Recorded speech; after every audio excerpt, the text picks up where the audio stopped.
here. So today we're going to share some quick tips on the job search, specifically how you can find new opportunities beyond just going to your favorite popular websites and typing in keywords. Because believe it or not, there are other ways that you can be in the know to finding new opportunities.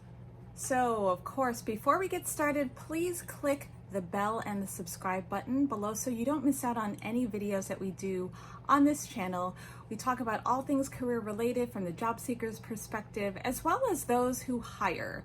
So please click below and subscribe so you don't miss out. Okay, so before we get started, I just wanted to share my little puppy rescue mama girl. Evie is here. We were recording and then she was scratching my leg to come up and say hi. So here she is. Do you have any job search tips to share? I don't think so. Share 3 tips right now on how you can look for new opportunities for positions that are not necessarily found on Glassdoor, Indeed, a lot of these other popular websites. But before I get into it, I just want you to know that these websites are still pretty great to go to because most employers do post some sort of advertisement on these websites. So they're often distributed beyond just those websites. So they're sent to other kinds of jobs affiliated job boards that might pick up, so they can actually expose the posting to a lot of different eyeballs and get more coverage and publicity on what they're recruiting for. So it's still a good idea to have these job boards integrated into your search.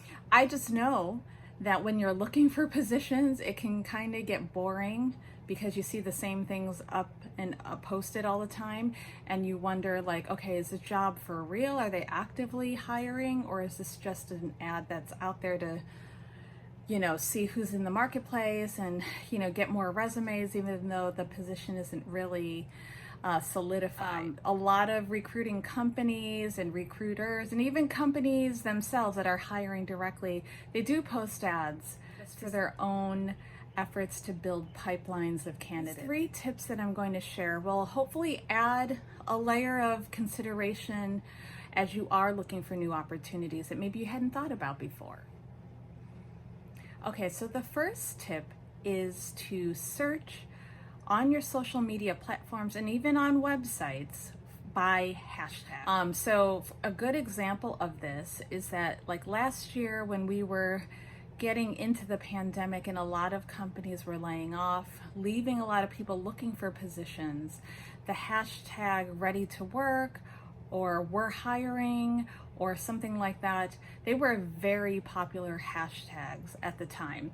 So if you were to go on any of those websites or even on your social media platforms, and any company or person who tagged the specific hashtag, those posts would come up. And I use hashtags quite a bit on things like LinkedIn and the popular website, blogging website, Medium, and Twitter even, because people post word of things that I'm interested in, and jobs and hiring and new positions. These are all things that companies and people looking for talent are posting.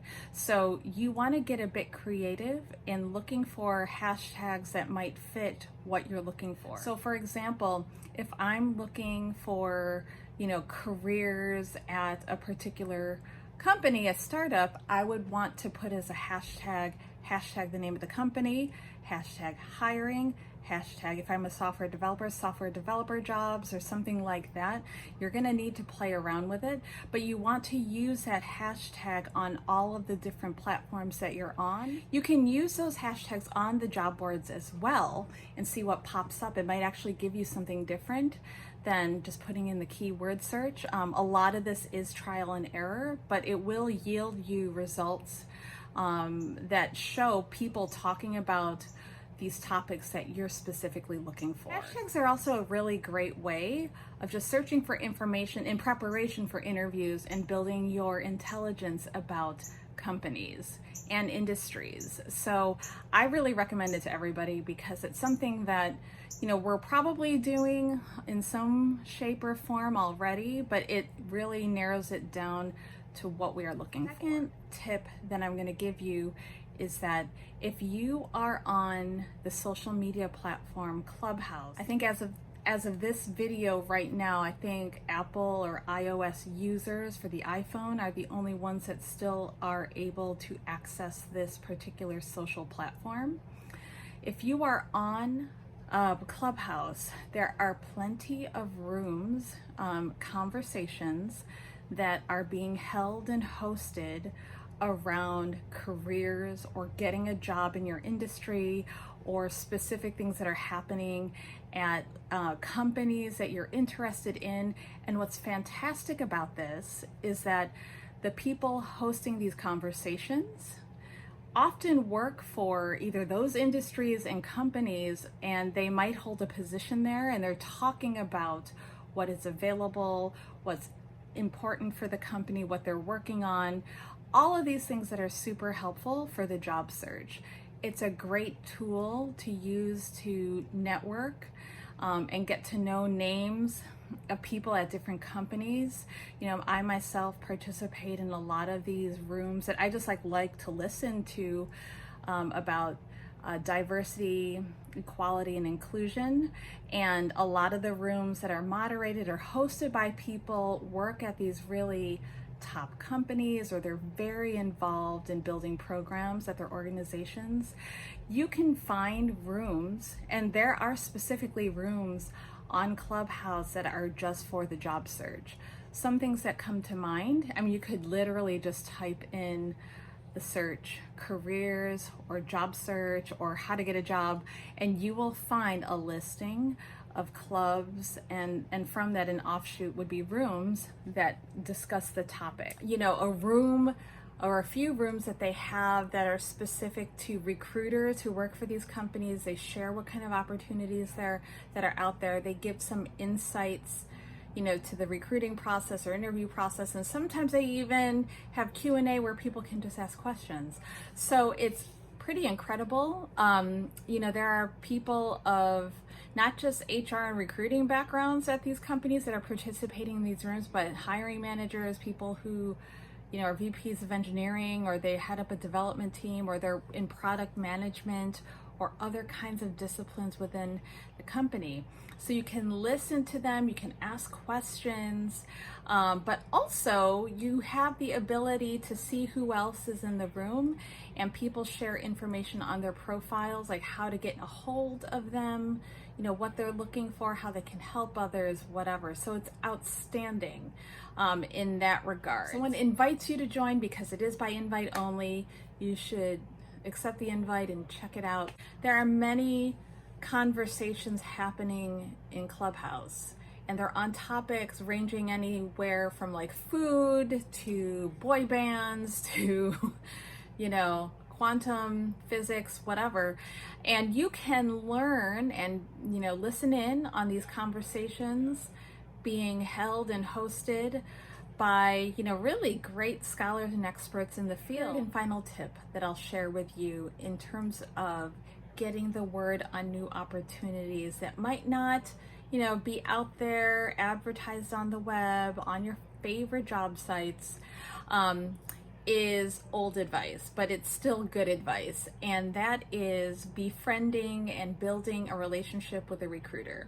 And I know I'm a bit biased because I am a recruiter, but I will say that if you consider this relationship to be more than just a job and what someone is hiring for, and that your interaction is limited to that space, if you think beyond that and think that you can work with a recruiter that's hiring in a particular industry or at a particular company or both, and you're interested in growing in that field, it's good to reach out to that person and introduce yourself, even if they are not looking for your particular skill set or hiring at that organization. And the thing is that a lot of times people just make it about the transaction of landing a job. And candidates are not alone. Recruiters are really bad at this too. There are many of them that just, you know, they ghost you completely. And I'm fully aware of it. But there are many people too who are good recruiters that don't do that. It might take them a little bit longer to reach back out to you and set up time to actually talk to you, but it's in their best interest to get to know your background. And if you have a quality background, something to offer a company, but you may not know the direction, recruiters are the ones that work for agencies or they're a third party. They are in the business to know who company-wise is hiring, what kind of projects they're working on, what kind of backgrounds work really well, not just from the technical qualification, but also from a culture standpoint and the personality of those working there as well. A good recruiter should know these things and help connect you, or at least that you make a relationship with them, some sort of contact, that you're always touching base every few months. If they're good, they will certainly take note of your background and keep in touch with you as well. And this is really helpful because you'll get the word on who is hiring or where they're planning to, and maybe they can even share insight, into the organization from, just hiring process and other helpful things if you're a candidate that does go in for an interview or curious about their process. So those are my 3 tips. Love to know your thoughts. Do you have a favorite of these 3 tips? Do you think they're horrible? Hopefully you don't. But would love to hear from you. Feel free to comment in the comment section below or message me directly. And until my next video, guys, hope you have a great week and please stay safe. Thanks.